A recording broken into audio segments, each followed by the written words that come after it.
Terima kasih saudara masih bersama kami membahas tentang bantuan sosial bersama dengan Kang Haji Erwin. Beliau adalah anggota DPRD Kota Bandung dari Komisi D. Beliau adalah juga Ketua PKB Kota Bandung. Kita akan lanjutkan pembicaraan kita, Kang Haji Erwin. Kang Erwin, kalau bicara hari ini tentang bantuan sosial kepada masyarakat, apakah Kang Erwin hari ini sedang memonitor atau mengawal apa untuk kebutuhan masyarakat? Ya, pertama kan mungkin ini lagi berjalan proses bantuan yang 500.000 ya di Kota Bandung ini yang 60.000 orang. Kita monitoring, kita cek, ya makanya saya dapat keluhan dari monitoring ya sama mengawal kebijakan ini kan gitu. Kita kawal, kita tanya ke RT, RW maupun keluarga posisinya. Nah itu laporan dari RW, Pak ini udah masuk ke TKS tapi belum pernah dapat bantuan gitu kan. Ya. Pak ini kita dapat PKH tapi kartunya jong nih, kosong. Ya. Nah, terus juga mungkin warga yang datang, Pak kok selama ini saya belum dapat bantuan. Nah mungkin juga saya paham bahwa terkait anggaran ini terbatas. Jadi makanya ya tadi saya bilang ke Vanopa, saya menghimbau kepada para umaro yang di wilayahnya yaitu RW, RT ini supaya betul-betul didasarkan kemanusiaan, Ya. menolong warga ini. Jadi bukan berdasarkan kedekatan, bukan berdasarkan karena persaudaraan, tetapi betul-betul kemanusiaan. Kita adil. Adil umaronya kita terapkan di sana gitu kan begitu. Oke, baik. Ini memang penting karena memang banyak juga tumpang tindih data ya Pak, yang kadang-kadang yang sudah dapat, kemudian yang belum. Ini penting. Tapi kalau bicara tentang PKB sendiri Pak, untuk bantuan-bantuan ke masyarakat, baik dari DPP atau kemudian dari DPW, terus kemudian ke DPC, apa yang hari ini sedang dilakukan? Ya ini mungkin pertama program DPW ini adalah food bank ya. Food bank membantu usaha warungan Pak. Jadi kita belanja ke warung, tapi belanja ini kita bagikan lagi ke masyarakat. Jadi kita membantu UMKM juga nih, membantu UMKM belanja ke warung. Jadi tagline-nya bela usaha warungan, tebar kebaikan Pak. Jadi kita beli ke warung, kita bagikan. Tapi kalau saya posisinya selain bagi makanan, saya juga bagi ini Pak, amplop lah sedekah gitu kan. Nah mungkin sekarang kita ganti bagi beras juga nih. Selain bagi nasi, kita bagi beras juga gitu kan. Gitu. Oh itu yang dilakukannya? Sama ya itu malah apa namanya, walaupun sedikit minimal lah bisa membantu lah, kita bagi juga, dibagi amplop juga Pak tiap Jumat itu. Oke. Nah Kang Erwin juga kan mengawal anggaran tahun 2022 ke depan. Ya. Apa yang gambaran lah untuk masyarakat umum, secara umum bagaimana gambaran ke depan, baik itu bantuan untuk sosial atau bantuan untuk pendidikan Pak?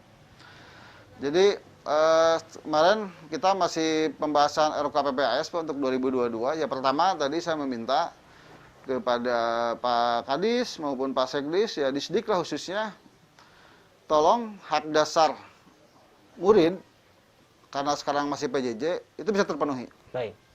Kedua, mungkin dengan abang sekarang sudah ya ada dipasangnya pemancar di beberapa SD, tetapi kita cek turun ke lapangan, apakah itu bisa dipakai oleh masyarakat sekitar atau tidak kan seperti itu, karena ada beberapa juga yang belum jalan kan seperti itu. Baik.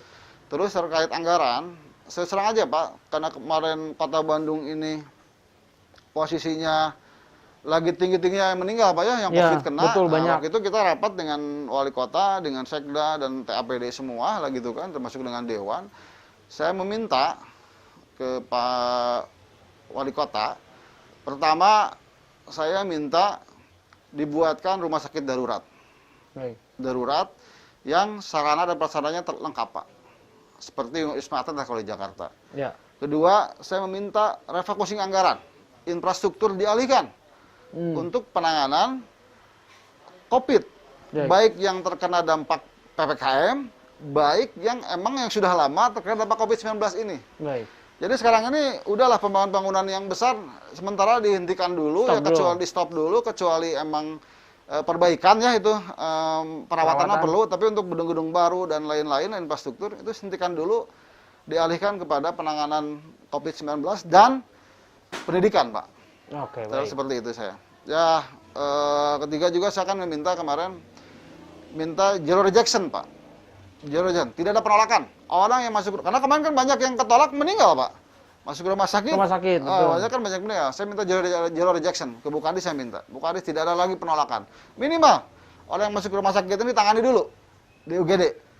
Makanya saya minta membuat tenda-tenda kalau emang kondisi tempatnya tidak dibutuhkan gitu kan. Ya. Dan juga saya minta juga nih perekrutan nakes ya, untuk nakes penambahan di puskesmas maupun di rumah sakit karena kekurangan. Baik. Oksigen, betulan kita juga ada beberapa tabung oksigen yang kita pinjamkan, Pak. Baik. Karena kemarin, waduh, yang perlu oksigen ini sangat banyak sekali kan. Baik. Gitu, Pak. Nah, terus mungkin yang terakhir juga terkait pandemi ini saya minta juga sih ke pemerintah ini betul-betul pengawasan, Pak. Pengawasan ke tiap rumah sakit.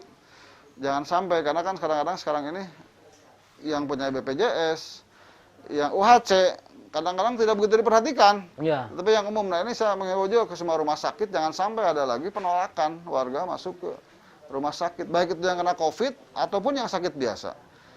Itu aja mungkin. Baik. Nah, terakhir, Kang Haji Arwin, harapan dan himbauan, harapan untuk Kota Bandung kita ini yang tercinta dan himbauan untuk masyarakat seperti apa? Singkat.